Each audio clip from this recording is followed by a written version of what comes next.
Welcome to the Stranded Technologies podcast. I'm your host and founder of Infinita Fund, Niklas Ansinger. In this show, we talk about how to accelerate the future. Our thesis is that many life-improving technologies are held back by institutional barriers. How can we unblock vast opportunities while mitigating against the risks? What ethical principles, rules, and regulations can guide us on that path? We will discuss these questions with entrepreneurs, policymakers, and industry experts. If you enjoy the show, please give us 5 stars and visit us at infinitafund.com to join the community. Today is October the 12th in 2022, and my guest is Dusan Matuska. Dusan is the founder and CEO of the AmityAge Academy, a Bitcoin education center based in the startup city of Prospera on the island of Roatan, Honduras. In fact, that's where I am right now. AmityAge Academy has probably one of the best views on the island, and it's an epic Caribbean island. And I can also attest it has one of the best coffees on the island and a great Wi-Fi connection. Welcome to the show, Dusan. Hi there, Niklas. I'm super happy that you're in the academy right now. I will be meeting here pretty soon in the future, I'm sure. Yeah. So the mission of the Academy is to accelerate Bitcoinization. We're going to have a conversation about what that is and what it means, your story and how you came to set up the AmityAge Academy. And then we're going to have a free-flowing conversation about Bitcoinization, what it is, what it means, your thesis about the future of money. Excellent. Before we do that, what would you like listeners to know about Dusan, the person? Okay, people should know about me that I'm a passionate Bitcoiner, passionate educator. I used to teach mathematics, physics, and English when I was in a university in Slovakia. And I fell in love with education at the time. And I decided I want to go this way and help people understand various concepts. And then in 2017, I fell in love with Bitcoin because of how it can help people around the world. And I just merge the passions together, one for Bitcoin, one for education, and this is where I'm now. And in my free time, I'm doing sailing competitively as well, and I'm also doing Latin dancing. So these are my hobbies. Fantastic. How did you come to like Bitcoin so much? First of all, I was a bit skeptical, as most of the people. So in 2015, I heard about Bitcoin for the first time, but I didn't pay a lot of attention.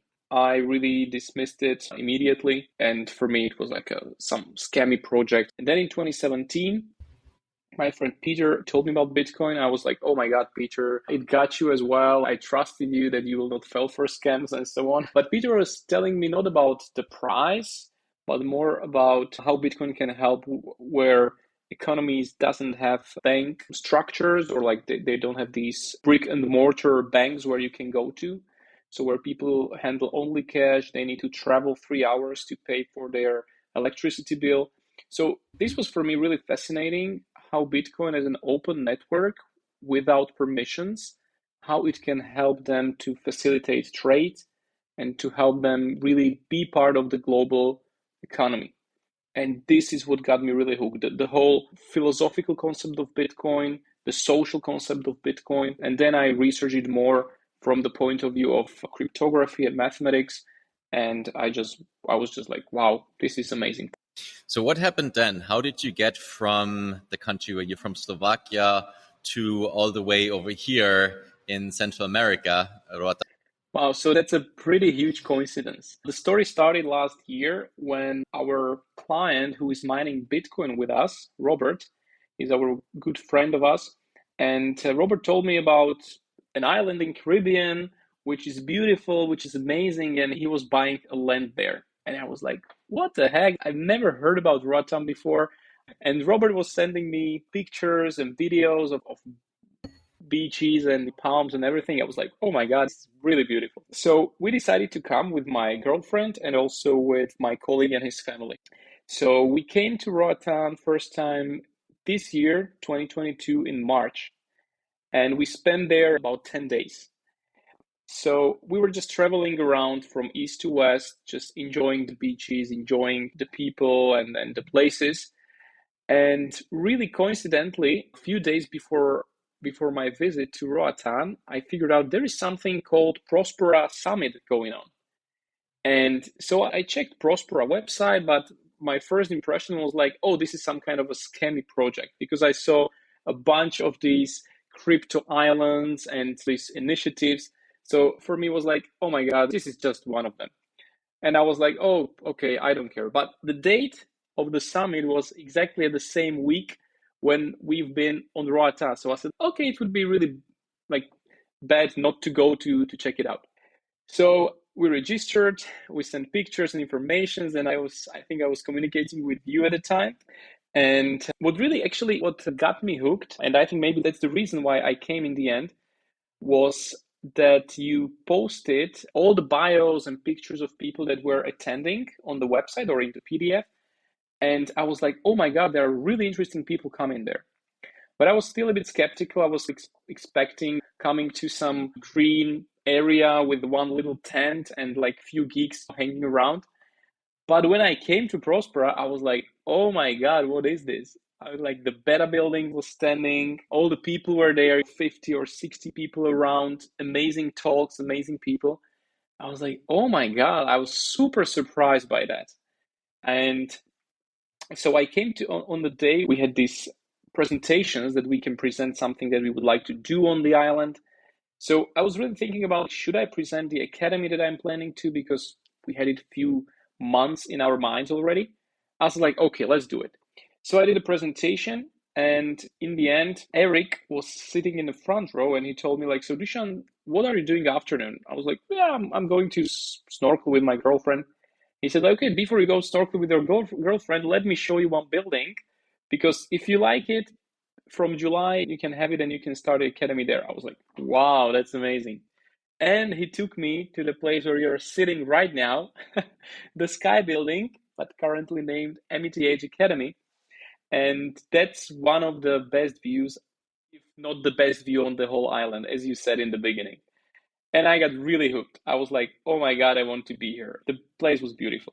And before, it was a school, it was Montessori school, and the school was growing, so they needed a bigger space. So that's why the place was available since July. And I was speaking with Eric a lot about the idea, but what really got me hooked into Prospera as well, besides the summit and the people that came, was the values that Eric and the people around Prospera had. And they were really in line with my values of liberty, entrepreneurship, really working hard to achieving results. And I was also reading Atlas Shrugged, which is one of my top 3 books. And I named my company in Slovakia John Galt LLC. So when I told Eric, he was like, oh my God, it's amazing. So we were talking like 30 minutes just about Ayn Rand, objectivism, Atlas Shrugged, and all these ideas. And I was like, okay, so this is the place, and these are the people that I would like to spend more time with. And that was his decision to start the initiative and to start everything that's happening right now. Great. To provide some context, so Eric Brimen is the CEO of Prospera. And I was chuckling as you told the story, because I organized this conference, the Build Yes. Prospera Summit in 2022, and actually had a similar experience than what you had, because that was also for me the first time visiting Prospera. Right? Oh, cool. I read about it before, and I thought this is a great idea, because I saw so much innovation that was held back because of bad laws and bad regulations. When I read about Prospera, that was like, what if you could do it better? What if you could innovate, have a couple of startups that try better governance systems and better laws that sort of allow innovation and business to thrive?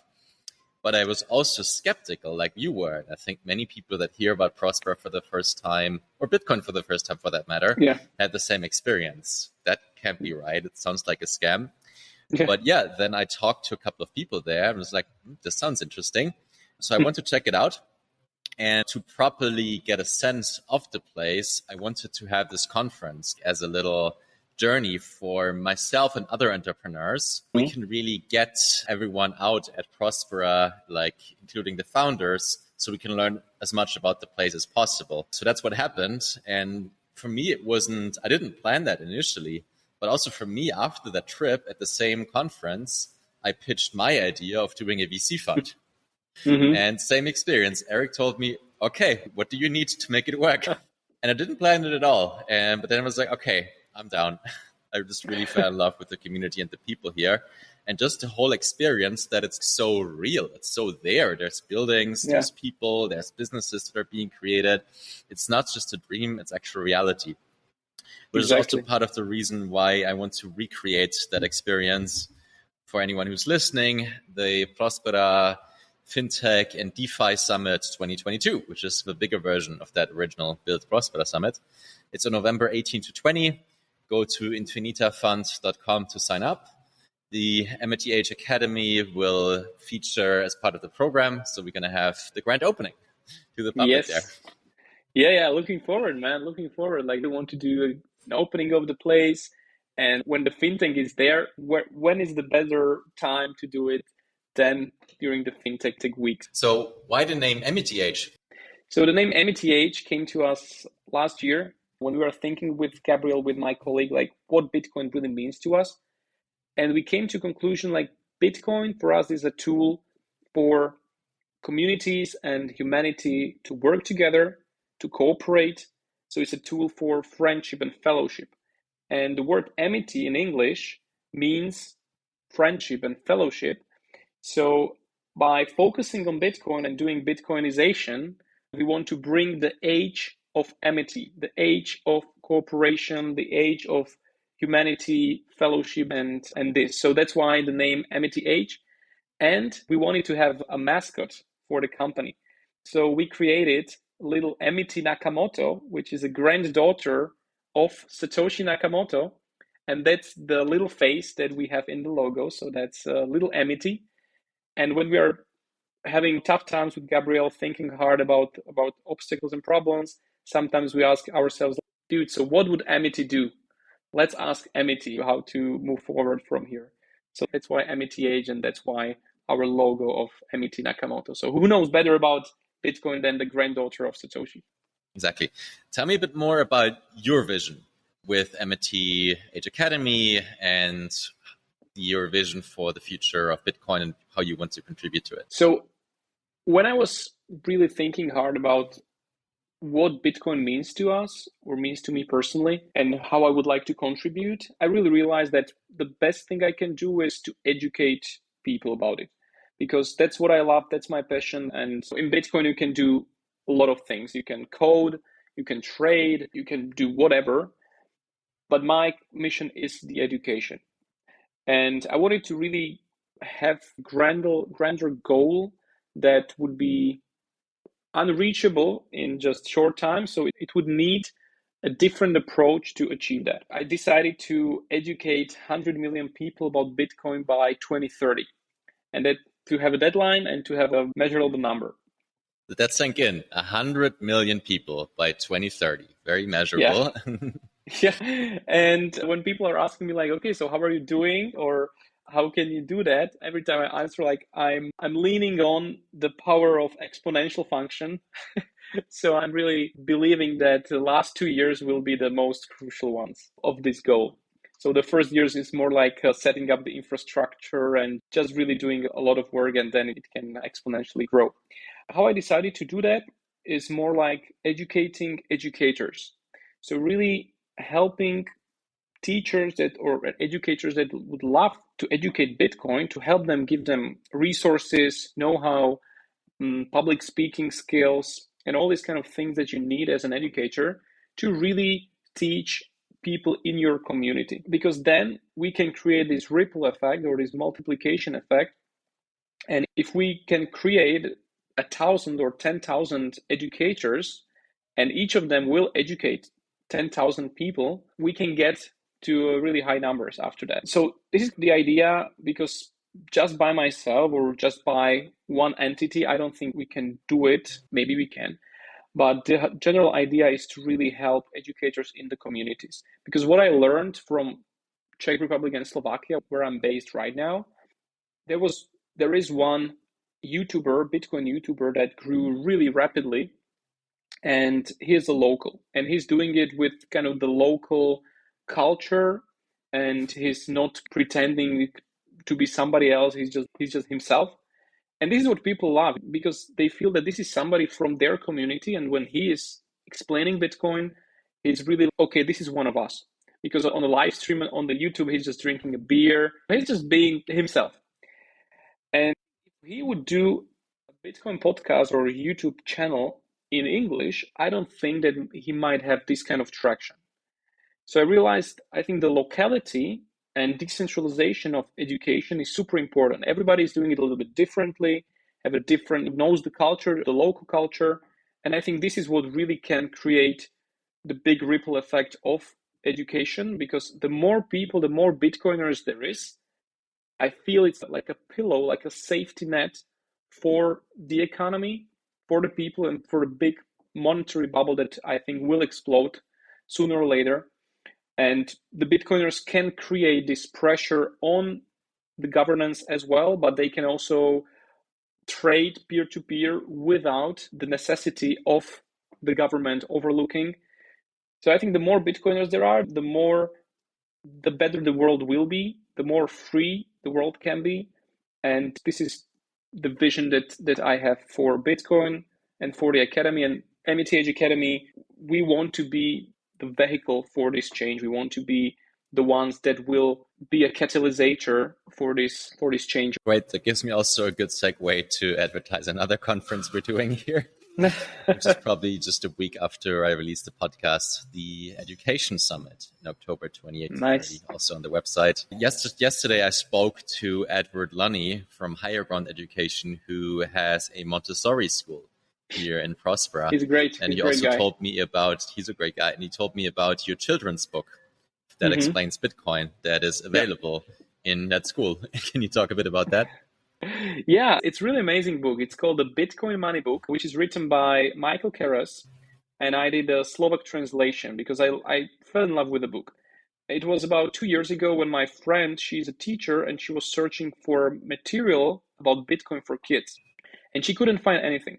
So she asked me, like, Dusan, do you know about something that the teachers can use? Because kids are asking them a lot about that and they don't know what to use.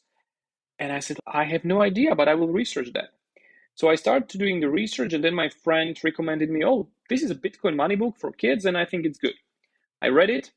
I watched an online YouTube audiobook of that, and I was like, oh my God, this is an amazing resource, because in 15 minutes, it really explains why Bitcoin was created. And this is the most fundamental question before learning about Bitcoin, learning the details and technicalities. You need to understand why we even have that. And the book just explains it super well. So I wrote to the author. I sent him, like, Michael, I want to do a Slovak translation. And he was like, why Slovak? Like, how many people are you there? I was like, just 5 million. I was like, well, if you want that, just do it. I was like, okay. So I bought the author rights of the book, did a Slovak translation. And then I was thinking, okay, so I don't want the book just to be alone. So we created the whole concept of educating kids about financial literacy or about Bitcoin. And I created a curriculum how to work with the book, how to teach teachers how to work with the book. And this was the main project. So we managed to crowdfund about 20,000 euros in Slovakia, and we donated more than 3,000 books already to schools. And in the program that we had about 80 teachers learning about Bitcoin, learning how to work with the book. This is something I really loved. And now I want to share the book everywhere I can. And we have it in the center as well for people to buy, to read. That's our vision as well. So, Dusan, what else do you do with AmityAge? AmityAge started as a Bitcoin mining company. So we started a mining operation in Europe last year, about 1.5 years ago. And right now we are moving to Paraguay because it's the largest exporter of electricity in the world. They have 100% of electricity from hydro, so they are 100% renewables. So we are moving our machines there, and we are also enabling other European clients, also from other countries, to join us and go there with us. So AmityAge Mining is our first, let's say, a part of AmityAge. The resources from Bitcoin mining are used to run the academy, to run the educational activities of us. So that's how is our business model structured. What's your experience so far locally? You stressed how important it is to educate people locally and acculturate. So our experience so far was really great. I was really surprised by how people react well when we tell them about Bitcoin. Because most of the time when we were shopping, when we were buying some things, coffee or whatever else, every time I'm just joking, so do you accept Bitcoin already? And the people are like, oh, not yet, but maybe in future, And when we tell them like, so we are here to really educate people about Bitcoin and help businesses to accept it, most of them are like, wow, that's amazing. They want to know more. They want to come to the center. They want to educate themselves. And I was really surprised by that because in Slovakia, you don't have this kind of responses. People are more like, oh, this is scammy stuff. Because here we don't have so many financial problems, let's say. We don't experience inflation on a high level. We have banks everywhere. The cards are working, PayPal, whatever. But in countries where they have these kind of problems, where their banking system is lacking, they have high rates of card transactions, high fees, and so on, they really get it. They really understand what it is. And they're not asking why we need Bitcoin. They're asking like how to have it, how to secure that, how to buy and sell it. And also, Honduras has a neighbor of El Salvador, which has Bitcoin as a legal tender, so that's helping as well. So yeah, the experience so far was pretty good. People are coming to meetups. We have one meetup today, and we have them every 2 weeks. We onboarded already about 30 businesses on Roatan. I already did one Bitcoin class for a secondary school in French Harbor, and they liked it. They would like to get more education as this. So yeah, I think the future is bright and people are really open to the whole idea and to learn. Yeah, I had the same experience. For background, Roatan is an island with about 70,000 people that live in there, right? Prospera is a small part of that island. It's part of the community. And there's existing infrastructure that we're using, roads, there's good supermarkets, good medical clinics.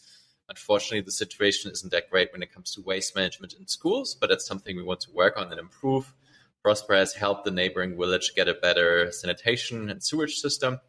So what I really like about what we're doing is that we're also working a lot with locals around us. And I've also been seeing viewing the reception as extraordinarily positive.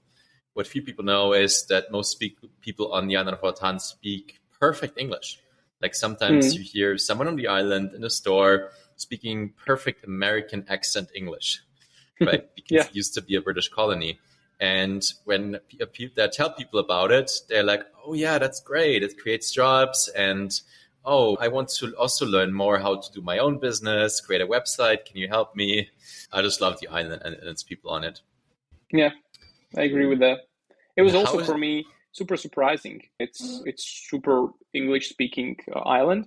The other thing that surprised me as a Central European guy was that the second largest community on the island after Americans is Czech, that's our neighboring country. We used to be one country 30 years ago.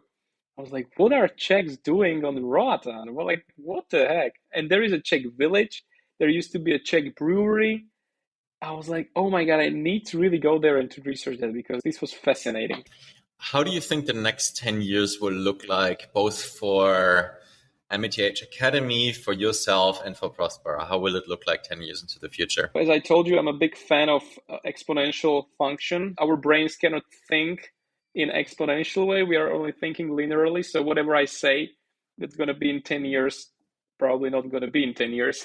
But I want to fill up, ideal scenario would be that we will fulfill our mission, educating 100 million people. AmityAge Academy in 10 years will have dozens and dozens of locations around the world. I would love to have them mostly in countries with high inflation rates, where Bitcoin can really be a good tool for them to fight inflation or to have the tools for international trade, being part of the global trade and having the payment railway that is functional, fast, reliable, and censorship resistant. I imagine AmityAge Academy as a really entity that's helping with education of Bitcoin around the world in many countries, in dozens of countries.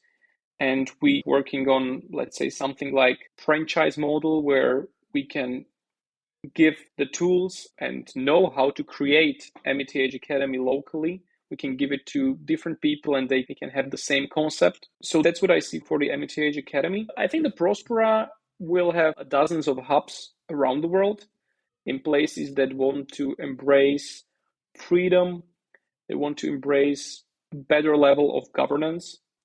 And I see Prospera citizens to be really recognized as citizens around the world. So we will have a ID card that we can use when traveling around the world in airplanes and wherever. And we will be visiting the hubs around the world, and there will be places where the prosperity will be happening. A lot of business via cryptocurrencies, via Bitcoin will be happening. And for me myself, I see it as being a young father of about 7 years old kid, maybe 2 kids, enjoying time on Roatan in Slovakia, traveling around the world on a sailboat with my girlfriend and paying with Bitcoin almost everywhere and using Bitcoin as a regular payment and not thinking about using fiat money anymore. Let's talk a bit more about Bitcoin and the future of money.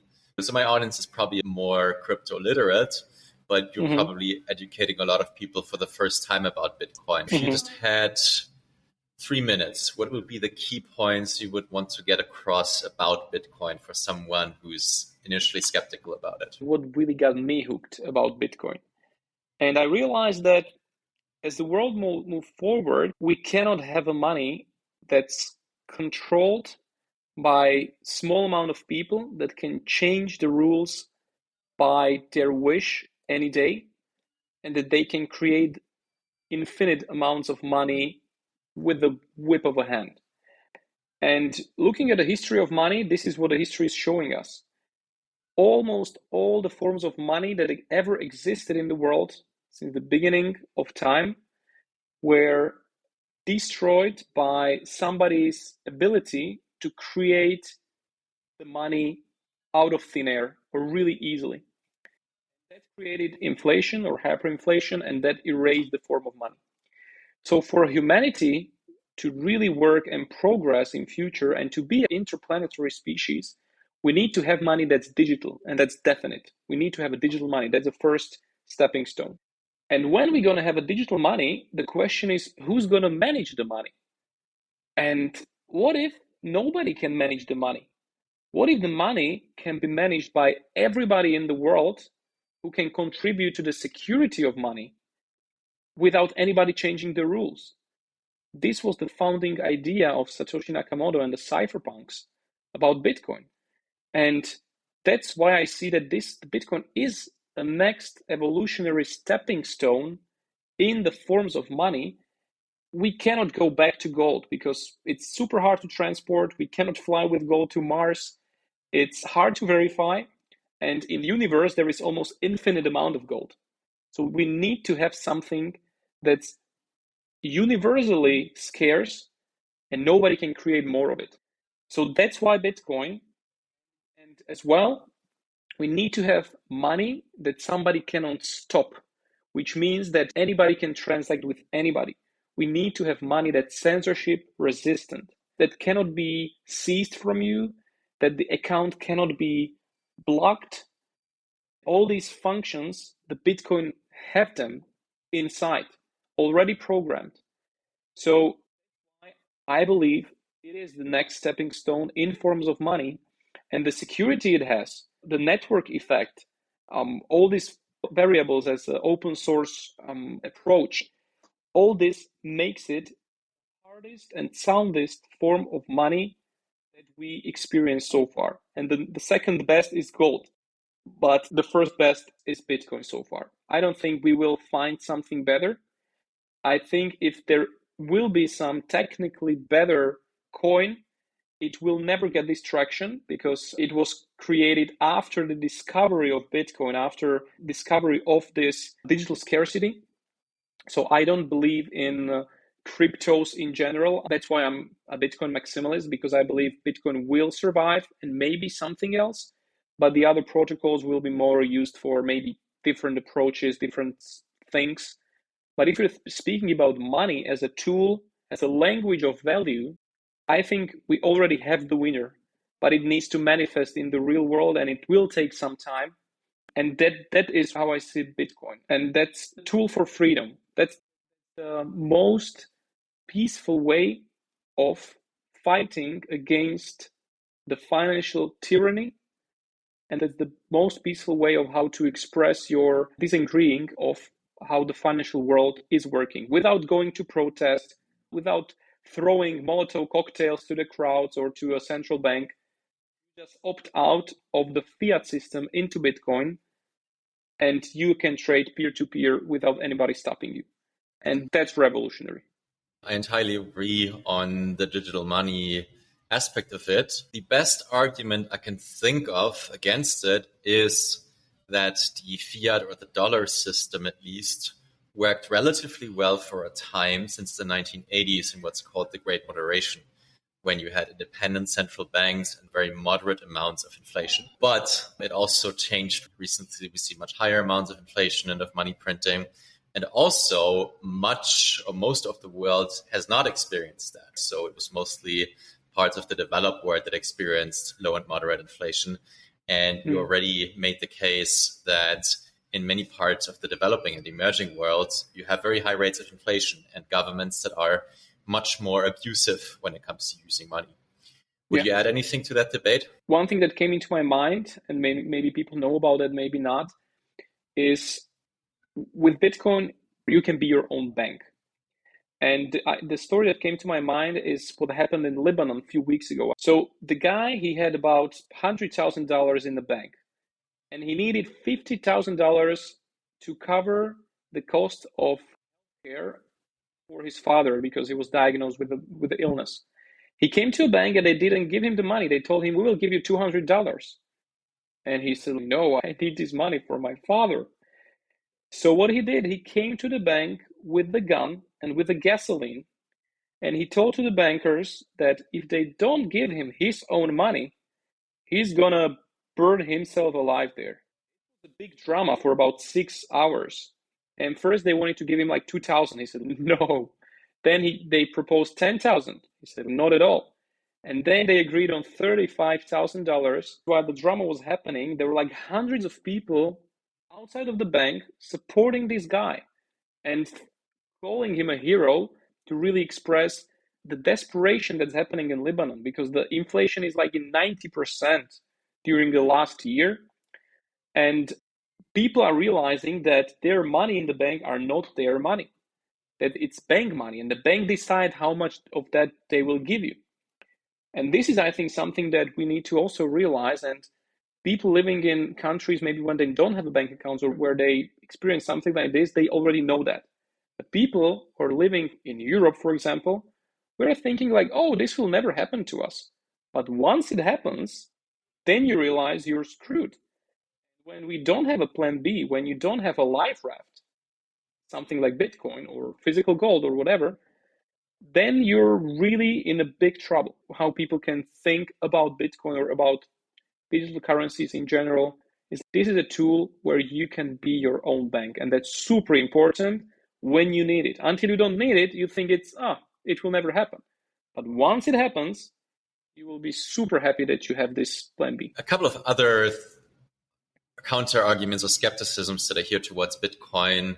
One is the high amount of energy use. What's your response to that? It's a myth. One thing that is true about that is the level of energy is high. But relative to what? That's the more important question. Because the consumption of Bitcoin, of electricity, is about $10 billion a year. You know what consumes 1/3 of that? 3 billion a year? The consumption of Christmas lights in US only during the Christmas time, it's about 3 billion a year. 1/3 of Bitcoin consumption. So let's combine all the lights, all the Christmas lights around the world. Should we use that or should we ban it? You need to look at the perspective of consumption in terms of, first of all, to what, and then how much we get the energy. Bitcoin mining is the most energy efficient and the most green industry in the world. More than 54% of energy used for mining is from renewable resources. And there are multiple reasons for that, why is it like that and why it will be growing. Because the market mechanics favor renewables that are off-grid, they are really far away and not reachable right now. And they favor that to be used for Bitcoin mining because Bitcoin is the energy consumption of last resort. You can put the container in the jungle, basically. You have the solar panels and it can run there, right? So I will not go deeply into that, but first of all, about 54% is from renewables. And then from the general consumption of the world, Bitcoin consumes less than 0.1%. And when everybody's screaming, let's ban Bitcoin because it's consuming, it's going to burn the oceans, it's going to evaporate the oceans, it's a fraction of consumption. And the energy is used to secure the largest or the most secure network in the world that we have currently, that you cannot change the transaction history. And that's the powerful thing. And that's revolutionary. That's my answer, like a short answer to the whole thing. There's one thing I like to mention when speaking about Bitcoin and environmental problems and all these kind of things. There is something called Brandolini's law. Have you heard about that? No. So what the Brandolini's law is saying is that the amount of energy that is used for creating a bullshit or a hoax is much, much lower than the amount of energy that's needed to destroy or debunk the hoax, debunk the myth. So it's super easy to say that Bitcoin is an environmental disaster, but it's much harder to show why it's not true. And that's why people don't hear these arguments against this myth. And that's why it's common in people to think that this is true. Another thing I would add is that also speaks to our inability to create more energy more cheaply and more cleanly, right? So we'll have a podcast episode soon with Jay Storrs Hall, the author of the book, Where's My Flying Car, who talks about how nuclear power, for example, is a stranded technology that was held back by regulation and by protests, even though it's much cleaner and much more powerful than other sources. So it's not necessarily an argument against Bitcoin.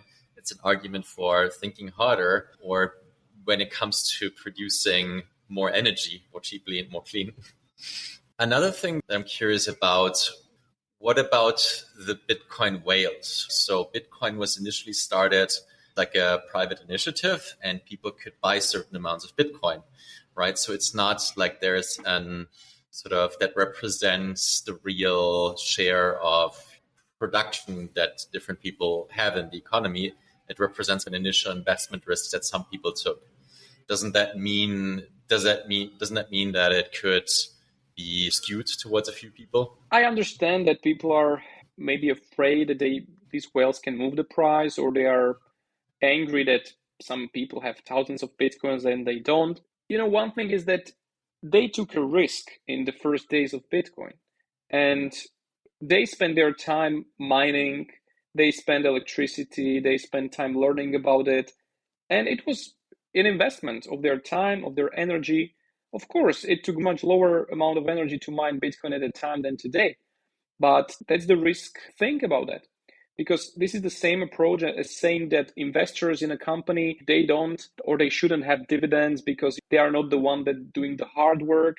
So the hard workers should be ones receiving all the money, this kind of Marxist theory of labor. But the investors are taking risks. They are using money that they needed to earn before, and now they can reinvest it as a productive capital, as energy that can be used in these ventures, right? I'm not afraid of these Bitcoin whales of influencing the market a lot. Some of them will cash out sooner or later because they say, okay, I had enough and I want fiat, so I'm selling Bitcoin.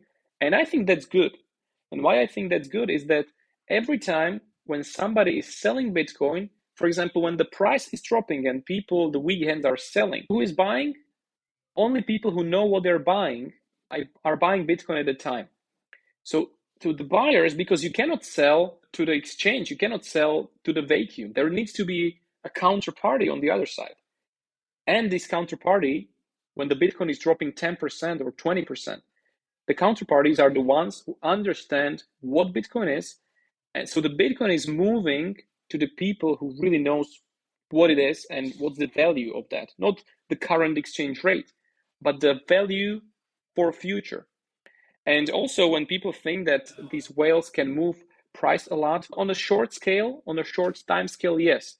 But these price attacks might be really costly to them because it's not, okay, I have 10,000 Bitcoin, then I click sell, price down, and I click buy on the bottom and I just buy for lower. No, it doesn't work like that. When they start to sell on the top, until they sell the last part of Bitcoin, the price can drop 10-15%. So that's, and when they start to buy again, the average price of this, let's say, price attack might be higher than the price that they started at. So these kind of attacks are, yeah, this is how they're going to manipulate the price and gather more Bitcoin. But in reality, the exchange mechanics or market mechanics doesn't work like that. So I'm not against whales. They risked in the beginnings. They saw something that others didn't see. Some of them were like lucky because they had no idea. They just did it and tried out and now they are rich. Good for them. If they're going to use the money, they will put the money into economy to something that they value. So they will either buy a car, a house, or whatever, do it on a voluntary basis. So they support with the new money that has now much more value, they will support the economy. And there's nothing wrong about that. Yeah, I'm curious if I can make a case for competition among cryptocurrencies. I'm open to be more convinced to going towards closer to the maximalist position. I'm probably something, or a friend used the word once, he's a Pareto maximalist, right? So what, a Pareto? Pareto maximalist, so 80-20? Okay. And it kind of comes from that belief that Bitcoin certainly is a Schelling point. The most obvious cryptocurrency, it works, it's the biggest, the most trusted, the most widely available, and that makes it the best bet if your thesis is that the world will experience much more inflation in the future and monetary systems will have certain problems. But I would still make an argument for competition among cryptocurrencies.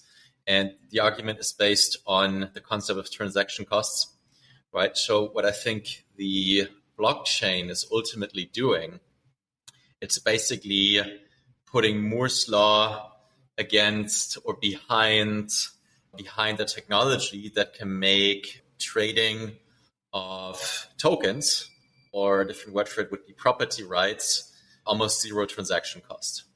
Because right now what we do for trading property rights, ownership in certain things, is lots of contracts, it's lawyers and things like that. The blockchain can basically eliminate that. And when it comes to money, the blockchain is a specific use case for the blockchain, where we again have a decentralized system as opposed to a system with third parties. And the system with third parties has certain transaction costs. This transaction cost is the risk of default, is the risk of inflation, is the risk of abuse by government. And basically, cryptocurrency helps overcome that risk. At the same time, I think there is a long way to go towards zero transaction costs, right? You still need to convince people to adopt it, for example. That comes with costs. So Bitcoin mining comes at certain costs. It has a certain energy use. So I would like different cryptocurrencies to compete on lower transaction costs. Hey, this one uses less energy. Maybe this other currency doesn't deliver on that promise as well. It might be used for payments really well. And maybe there's something to the fear of Bitcoin. Maybe it turns out in 10 years or 20 years, there is some security leak that we don't know about. So you want to have other currencies that you can switch to, or at least the people that are skeptical. Competition is good for the ecosystem. I agree. I call myself a maximalist, but it's not like I'm this military maximalist that I hate everybody who touched ever a different coin, because I used to have 50 currencies in the beginnings, and I was the guy searching for the next Bitcoin. And that's most of my friends that got into Bitcoin or crypto in that time, they were searching for, okay, Bitcoin is the first mover, first one.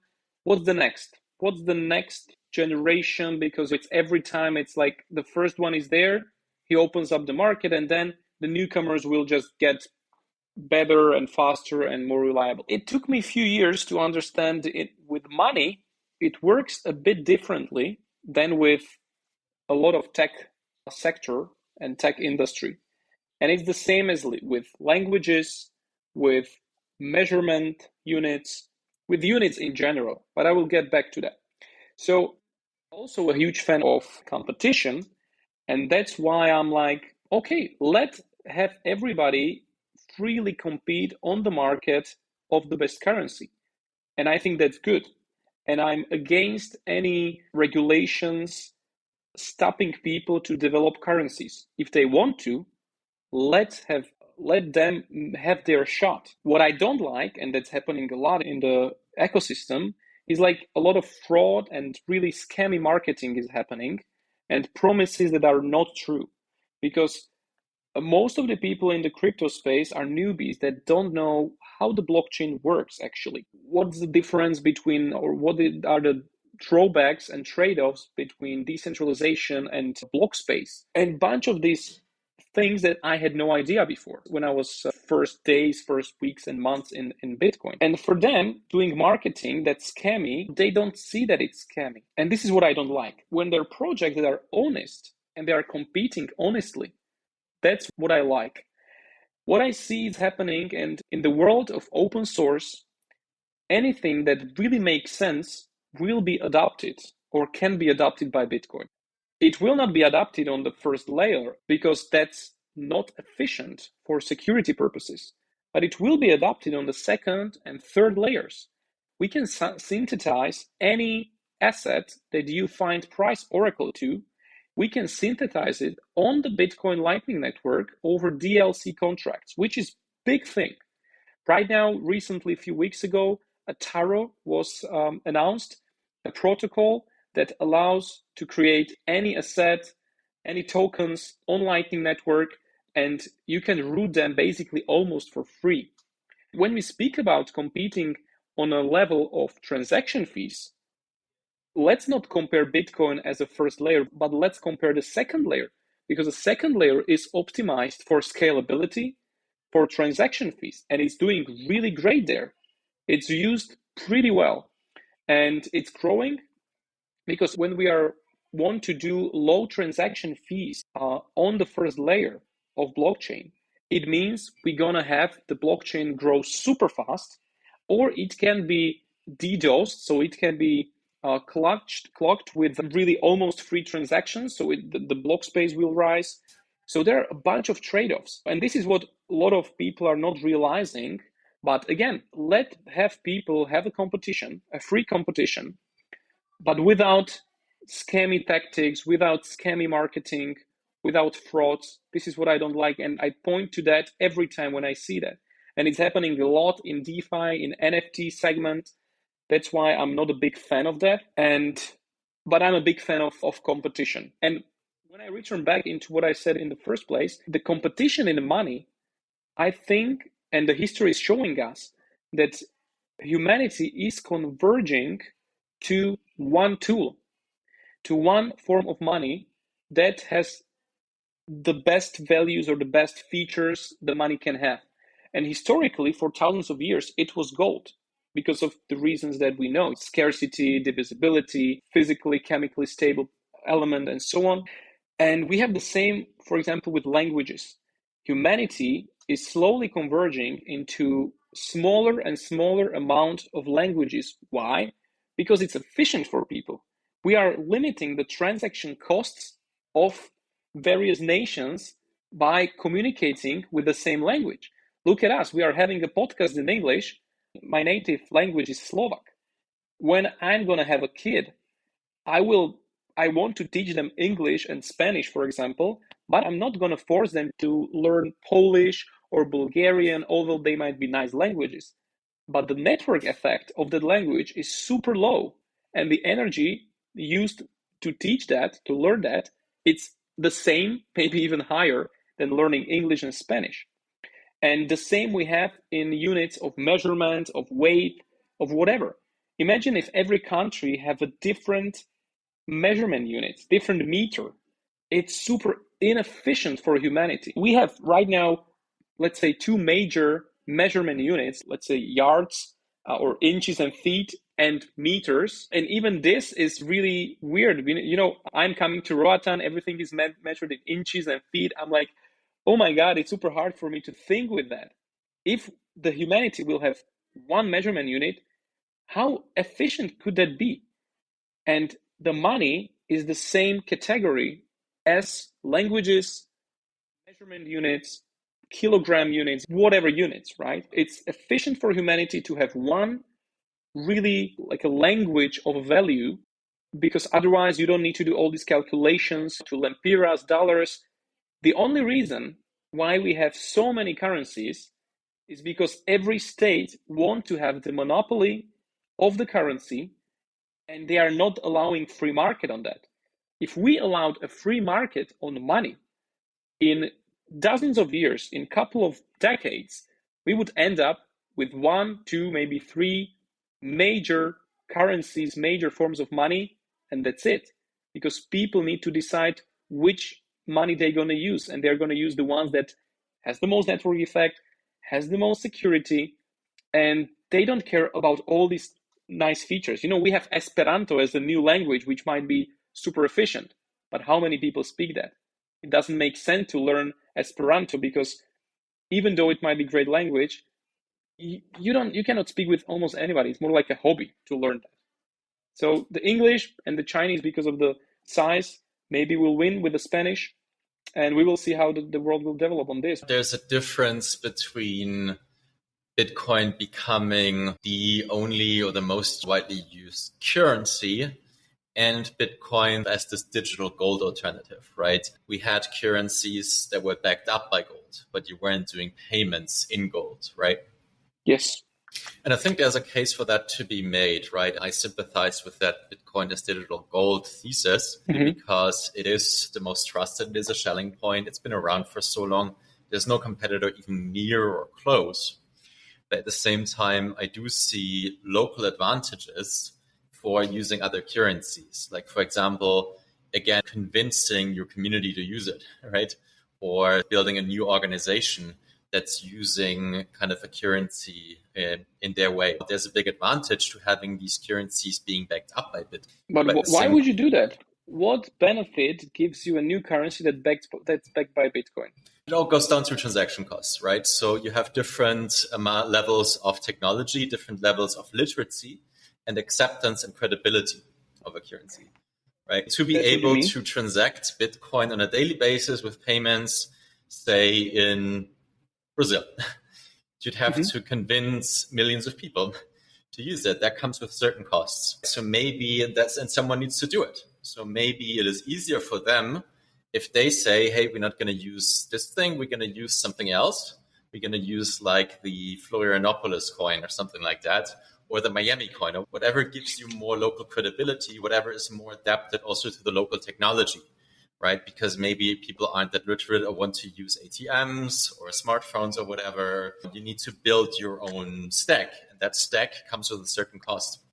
But for me, it doesn't make sense, because either way, either with Bitcoin or local Brazil coin, you need to convince people to use that. That's the same thing. Either they decide to Bitcoin or that. With new coin, you don't have security that Bitcoin has.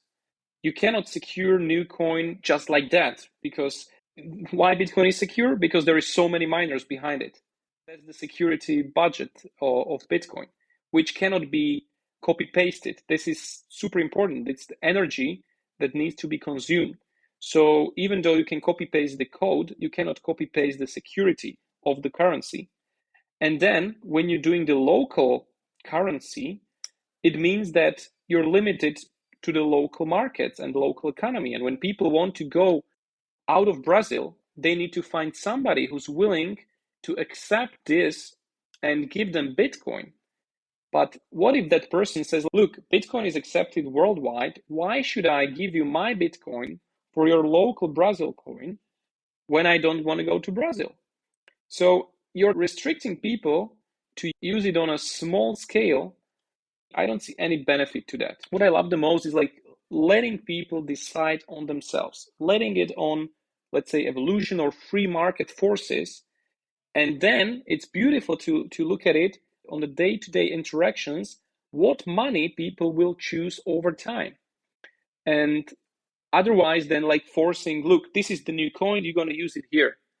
Or this is our company, we're going to use this coin.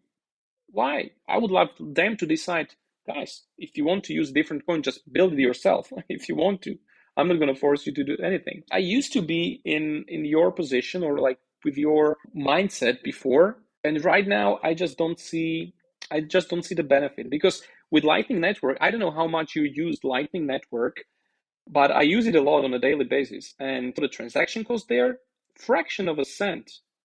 It's beautiful. It works amazingly, right?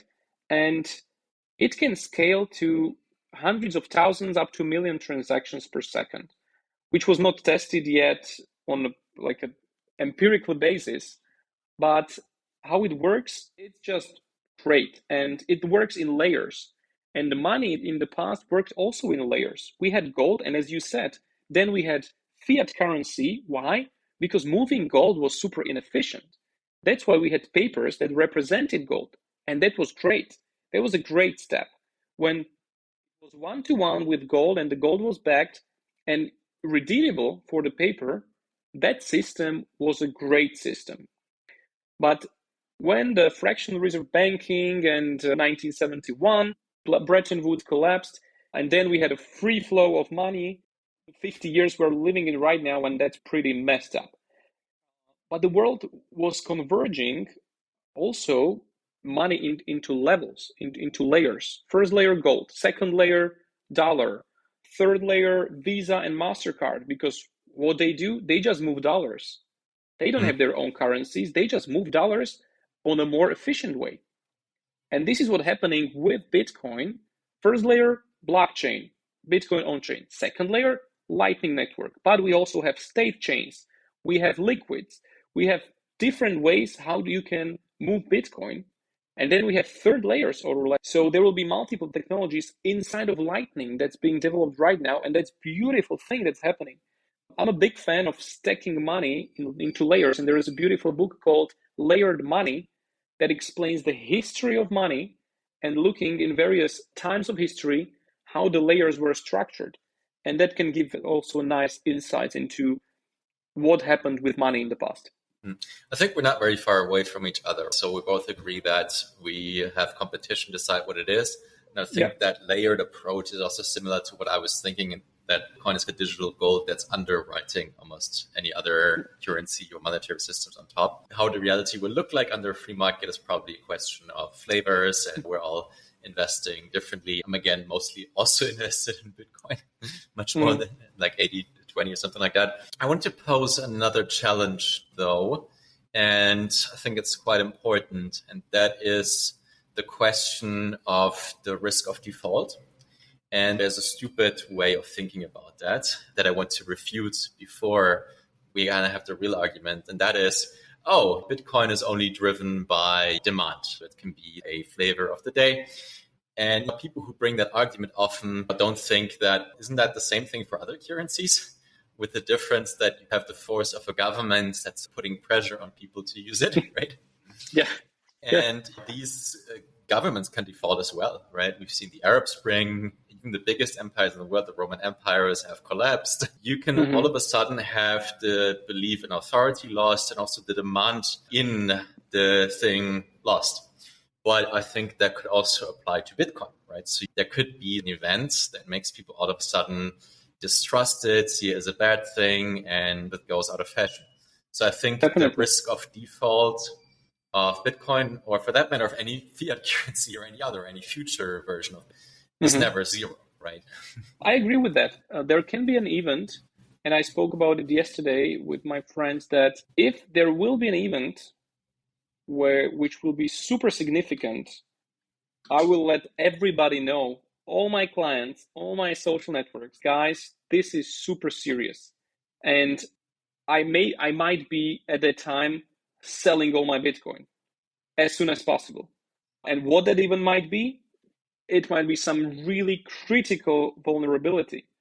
But I need to really understand what it is, because otherwise it might be some kind of, just minor thing and I might be freaking out. But there is a non-zero chance that some kind of event like this might happen.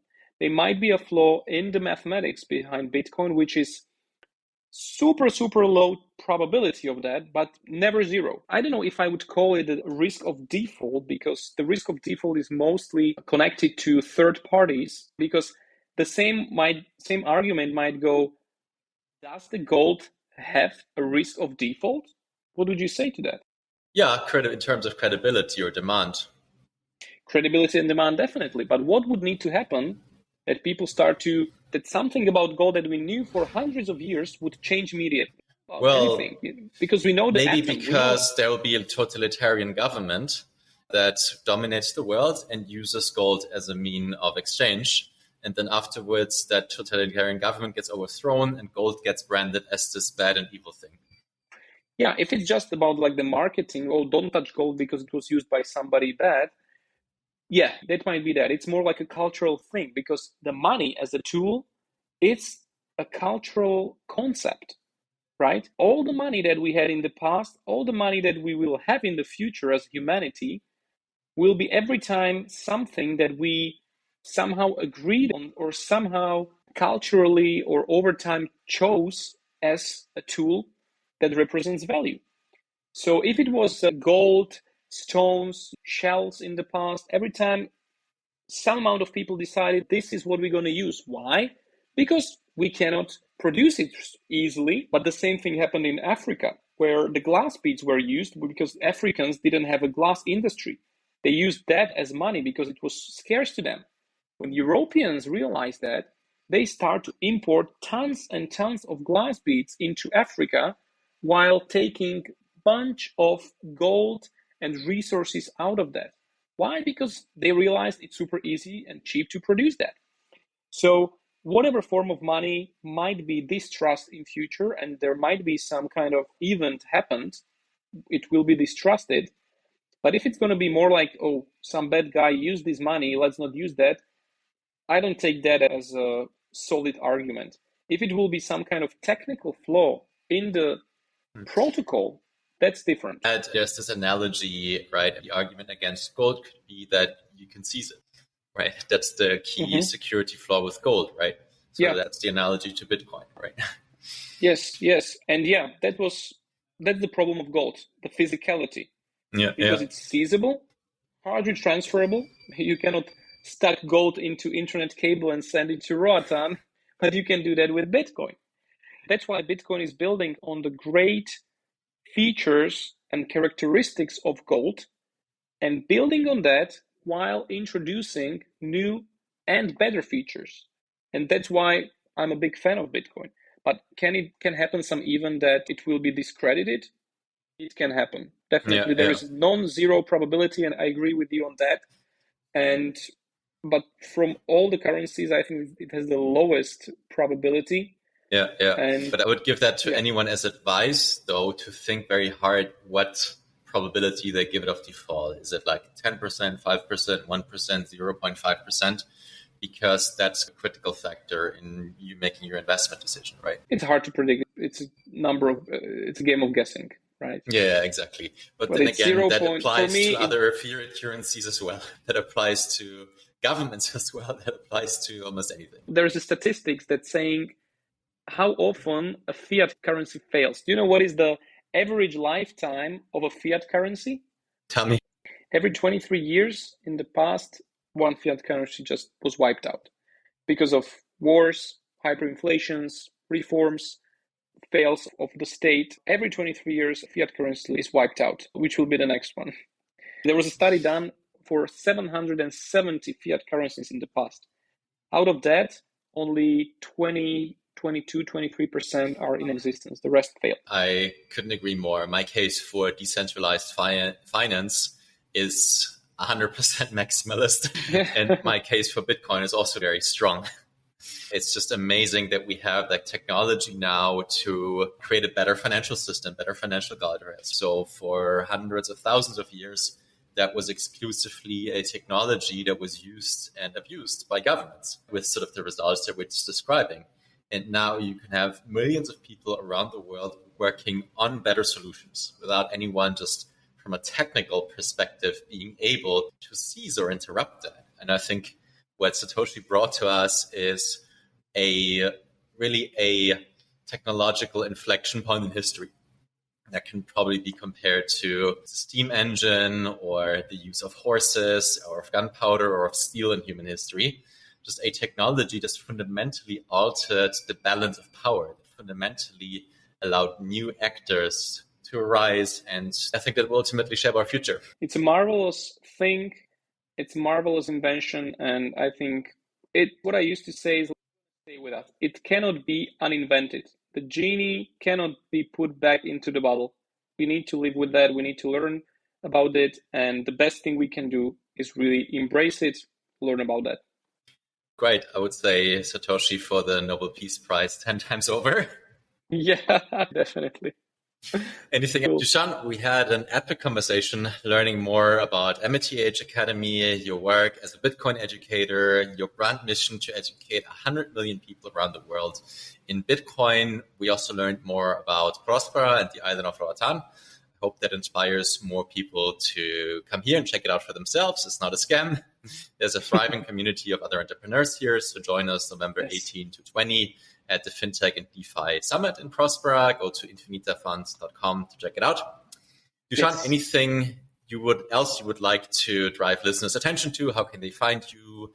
What are you looking for right now? Investors or hiring? Anything? People can follow us as AmityAge on Twitter, so at AmityAge, or they can follow me at Twitter, Dusan_Matuska, and I'm tweeting about Bitcoin, freedom, and all these kind of things. Right now, we are in a stage of moving machines to Paraguay, so anybody interested in mining operations with more than 0.3 megawatts or 300 kilowatts or about 100 machines is open to join us and host machines with us. We have great partners in Paraguay, so yeah, feel free to reach out to me about Bitcoin mining and related topics. Dusan, thank you so much for coming on the show. Thank you very much, Niklas, and see you soon on Roatan on FinTech Summit on the opening event of AmityAge. Cocktails will be zipped on a fantastic Caribbean beach. Oh, yes.